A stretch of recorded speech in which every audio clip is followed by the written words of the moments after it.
Kembali lagi di Ekonometrika. Kita sudah sampai di pertemuan 12, teman-teman. Oke, materi kali ini sangat banyak. Jadi, kayaknya nanti bakalan lama juga videonya ya. Langsung saja kita masuk ke materinya, yaitu menyusun model regresi. Nah, ini seperti biasa kita pakai PPT dari Ibu Mulyana Chandra Hadiati. Kemarin aku nyebutnya Bapak ya, jadi aku nggak tahu kalau ternyata ini Ibu. Oke, kita lanjut. Nah, ini pokok bahasanya itu ada 5.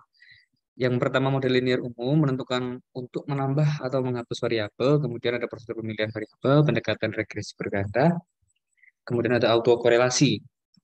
Untuk yang satu dua ini bakal kita bahas di part satu ini ya. Nanti semoga cukup. Terus ada prosedur pemilihan variabel, ini agak panjang karena nanti ada 4 cara. Kemudian ada pendekatan regresi berganda sama autokorelasi. Itu nanti jadi satu aja kira-kira. Oke, langsung saja. Jadi pertama ada model linear umum. Nah, seperti yang kita telah pelajari di minggu-minggu sebelumnya, kita tuh punya persamaan linear ya. Atau kalau dulu pas SMA itu sama dengan Y sama dengan MX plus C. Kalau dibalik juga nggak apa-apa. Y sama dengan C plus MX gitu ya. Nah, aduh, salah. Bentar. Gini kan. C plus MX. Ini aslinya. Nah, karena ini kita sedang mempelajari statistika, nah, modelnya seperti ini bentuknya. Dan ini adalah model yang paling dasar, atau bentuk yang paling dasar. Nah, ini ada contoh sederhana dari model linear umum. Ini dengan satu variabel. Jadi kalau misalkan variabelnya ada banyak, nanti tinggal ditambah aja. Jadi ini modelnya tuh kayak Y sama dengan B0 plus B1 X1 plus B2 X2 plus B3 X3 dan seterusnya sampai tinggal berapa banyaknya itu jumlah variabelnya. Nah, untuk yang model paling sederhana ini disebut simple first order model with one predictor variable. Oke, sekarang kita lanjutkan dulu model hubungan kurva. Jadi dari model yang tadi itu bisa terjadi sebuah pengembangan ya. Nah, di sini tuh ternyata x-nya tuh kuadrat. Nah, kalau x-nya kuadrat nanti bentuk x2 ya. X1 sih, X1 cuman mungkin variasinya berbeda gitu. Nah, mungkin ini cukup dihafalkan formulanya aja sih. Karena kayaknya soal-soal kayak gitu tuh bakal muncul di Pilkan. Dengan pertanyaannya seperti ini ya, yang disebut dengan a second order model with one predictor variable. Nah, jadi ini bentuk keduanya dari yang sebelumnya tadi. Nah, ini yang simple first order, ini yang second order. Ini kayak kita disuruh membentuk persamaan dari titik-titik di sini. Gitu.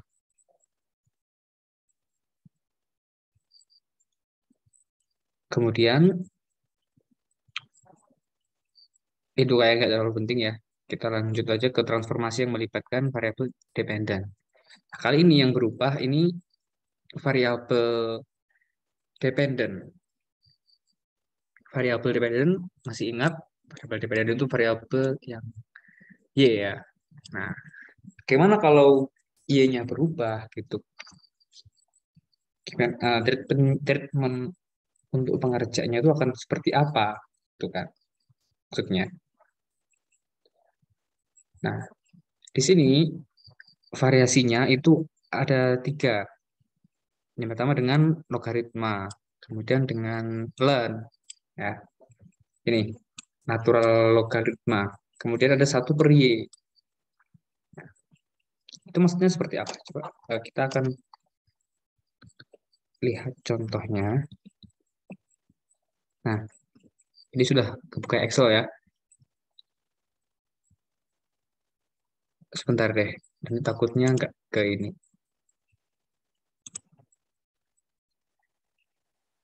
Oke, udah terlihat Excel ya.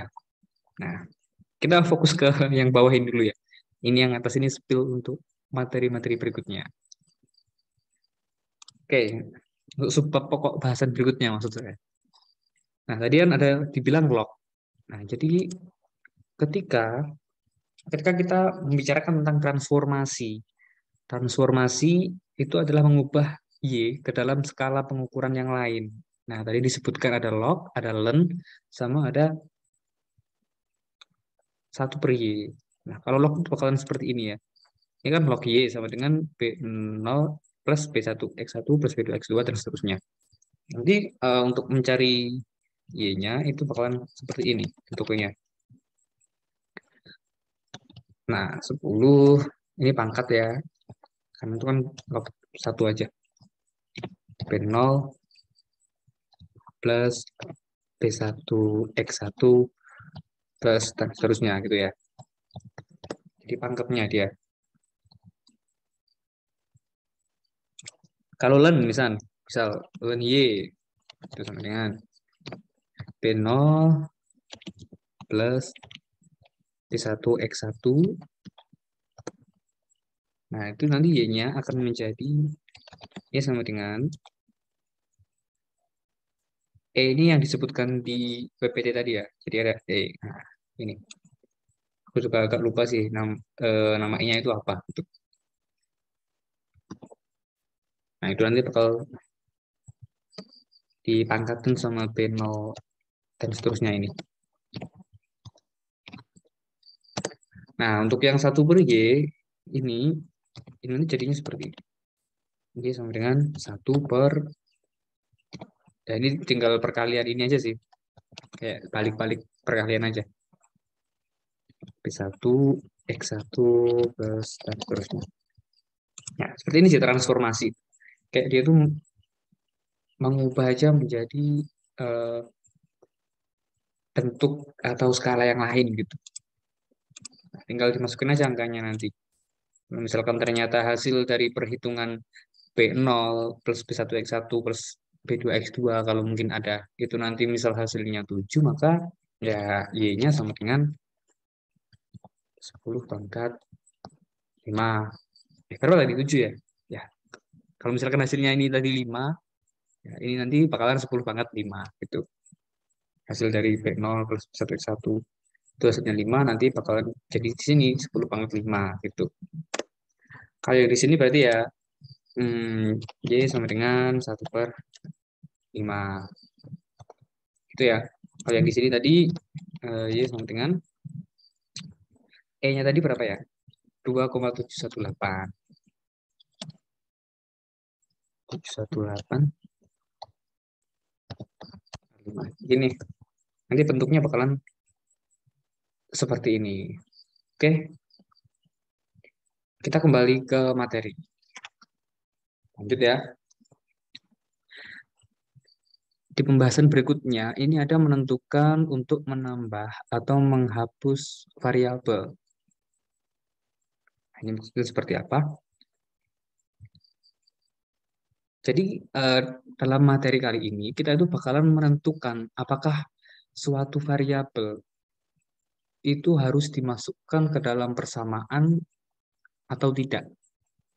Gitu intinya. Nah, bagaimana kita tahu kalau variabel ini tuh harus masuk ke persamaan atau tidak? Bagaimana kita bisa tahu? Nah, kita akan melakukan uji regresi dan juga melakukan tahapan-tahapan ya nantinya. Cuman untuk pengetahuan atau konsep dasarnya seperti itu. Kita itu harus menentukan apakah variabel ini tuh cocok dimasukkan ke dalam persamaan atau tidak. Nah, intinya seperti itu ya. Kalau di sini pertama melakukan uji F. Nah, kalau kita tahu hasil uji F itu merupakan p-value. Nama lainnya p-value juga. Ya, p-value nanti akan dibandingkan dengan alfa. Apakah dia akan lebih dari alfa? Aduh, jelek banget. Atau kurang dari alfa gitu. Nah, yang perlu teman-teman ingat adalah ketika dia kurang dan ketika dia lebih dari alfa, itu pengaruhnya seperti apa? Nah, dalam materi-materi sebelumnya, sini lanjut kita lanjut ke slide berikutnya aja ya. Nah, dalam materi-materi sebelumnya kita tahu bahwa ketika p value ketika p value itu kurang dari alfa, maka suatu variabel itu memiliki pengaruh yang signifikan. Saya ulangi lagi, ketika p value itu kurang dari alfa, dia itu punya pengaruh yang signifikan ininya, variabelnya. Nah, jadi kalau misalkan ada variabel yang signifikan, kita itu harus menambahkannya ke dalam persamaan. Sementara ketika p-value itu lebih besar dari alfa, dia itu tidak mempunyai pengaruh signifikan. Sehingga dia harus dikeluarkan dari persamaan atau dihapus dari persamaan. Sama aja ya. Ini di aku tanda gini, ini tambah, ini dikurang. Maksudnya ditambahkan ke persamaan ya. Ditambahkan persamaan, kalau yang ini dikurangi dari persamaan. Misal ada persamaan awalnya. Jelek banget tulisnya. Y sama dengan, ini pakai Excel aja ya biar cepet ya. Gini. Misal ada persamaan awalnya. Y sama dengan B0. Aduh, misal ada persamaan awal Y sama dengan B0 plus B1 X1. Oh iya, selamat tahun baru ya teman-teman. Tahun baru yang sangat menyenangkan kita semua karena bentar lagi lulus. Lulus kan ya? Nah, misal ada persamaan seperti ini. Nah, ini nanti X1, X2, dan X3 ini bakal diuji. Nanti bakalan diketahui itu p-value-nya. Misal nih, p-value kasih mana ya, biar estetik. Nah, misal ini p-value X1. Kita nggak usah bicara angkanya dulu ya, kita bicara konsepnya terlebih dahulu. Nah,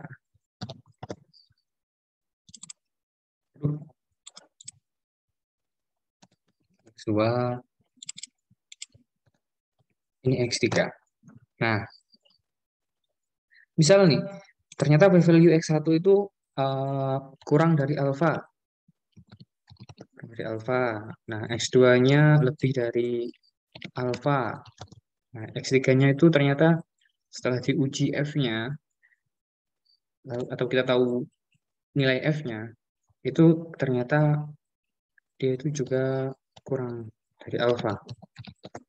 Nah, maka kalau kita lihat hasil ini, kita bakal tahu ternyata p-value atau variabel X1 itu signifikan. Nah, kan dia tuh kurang dari alfa ya. Itu signifikan. Nah, X2 ini karena dia lebih dari alfa, dia itu tidak signifikan. Tidak signifikan. Yang X3 itu dia kurang dari alfa, berarti dia signifikan. Nah, dengan demikian, dari persamaan ini, kita rubah. Kita harus mengubahnya menjadi bentuk persamaan terbaik dengan variabel-variabel yang signifikan.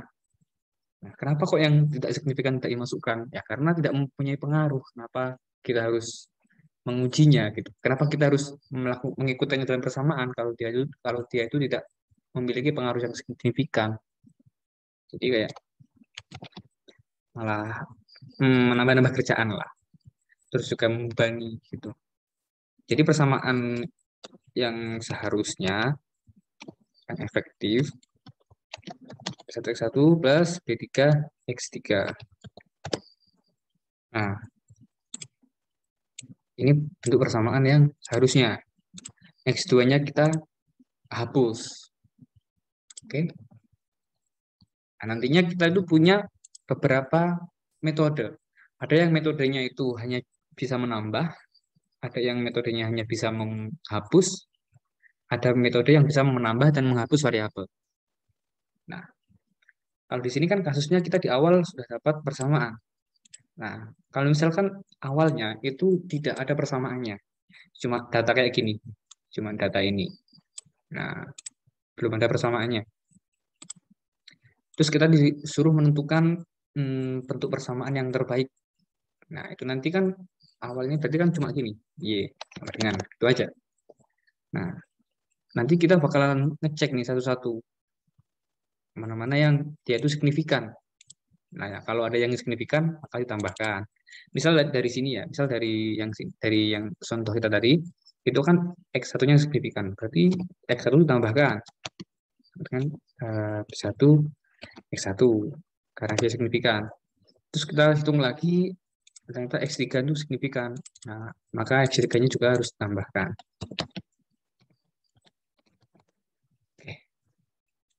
Inilah yang dimaksud dengan menghapus dan menambah variabel. Dapat dipahami ya semuanya? Mungkin untuk pengetahuan aja ya, ini UCF itu ada di sini ya. Nah, ini UCF-nya. Kalau kita persenkan, nah, nanti dibandingin dengan alfa. Biasanya alfanya yang default itu 5% ya. Kalau misalkan 5%, ini 0,005%, berarti kan dia itu kurang dari alfa. Berarti dia itu untuk variabel yang ini dia memiliki pengaruh yang signifikan gitu. Oke, kita kembalikan. Nah, kita kembali ke materi. Nah, kalau di sini cukup sulit untuk menentukan p-value menggunakan tabel distribusi F. Nah, ya emang dia pakai cara lama ini. Kenapa harus pakai tabel? Kalau misalkan pakai Excel aja bisa gitu. Nah, kita harus suruh untuk menggunakan aplikasi statistik. Nah, ada apa yang namanya itu? Yang ST, ASS atau apa gitu? Aku gak, kurang tahu sih. Tapi kayaknya kita nggak pakai itu. Kita pakai Excel. Nah, ini pakai Excel sih kita. Untuk menentukan p-value. Oke, kita cobakan dulu dan kita ketemu di part berikutnya.